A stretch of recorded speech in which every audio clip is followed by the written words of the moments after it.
Il Pro Favara di mister Gaetano Longo perde nella settima giornata di campionato di eccellenza contro il Licata per 3-1. Una partita messasi subito bene per i padroni di casa che allo stadio Dino Liotta ottengono un calcio di rigore, portando in vantaggio la squadra. Al rientro il Pro Favara accorcia le distanze e prende consapevolezza delle proprie prestazioni, ma il Licata, nonostante un secondo tempo arrancato, riesce a conquistare la partita per 3-1. Dalla sconfitta il Pro Favara deve correggere gli errori e pensare alla prossima partita contro il Mussomeli. Penso che siamo venuti qua a Licata senza fare le barricate, abbiamo giocato la partita a viso aperto, penso che il rigore sia molto discutibile e il discorso del secondo tempo penso che abbiamo fatto una grande partita insieme a quando siamo riusciti a pareggiare sull'1-1, abbiamo avuto l'occasione di fare il 2-1 perché Galluzzo si arriva un secondo prima e butta la palla là dentro, chiaramente poi rimane il rammarico di aver perso così senza il Licata aver tirato in porta, perché io non voglio assolutamente, perché sono stati due calci d'angolo. Al di là di questo io devo guardare la mia squadra, è una squadra che è in crescita, speriamo di continuare a innellare prestazioni così e chiaramente cercheremo prima possibile di tirarci fuori dalla situazione, sempre fermo restando che il Licata è una buona squadra guidata ottimamente da Angelo Alfano e Galfano e penso che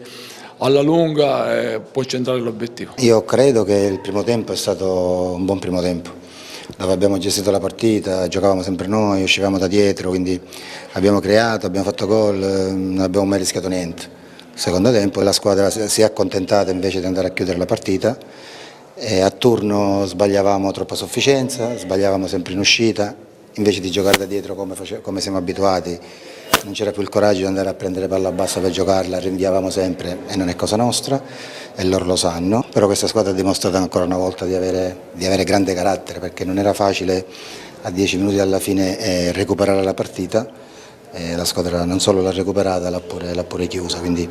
io devo fare i complimenti al Favara, lo sapevo che era una partita dura. Ma vediamo adesso insieme tutti i risultati della settima giornata di Eccellenza Sicilia, Girone A.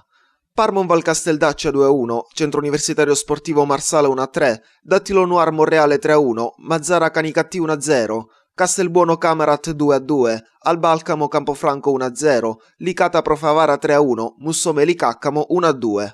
La classifica: Marsala 19 punti, Licata e Dattilo Noir 18, Alcamo e Caccamo 14, Mazzara 13, Parmon Val 12, Canicattì 8, Campofranco e Centro Universitario Sportivo Palermo 7, Pro Favara 6, Castelbuono e Camarat 5, Casteldaccia e Monreale 4, Mussomeli 2. Vediamo infine gli incontri del prossimo turno. Campofranco Castelbuono, Canicattì Alba Alcamo, Casteldaccia Licata, Camarat Dattilo Noir, Monreale Centro Universitario Sportivo Palermo, Pro Favara Mussomeli, Marsala Parmonval, Caccamo Mazzara.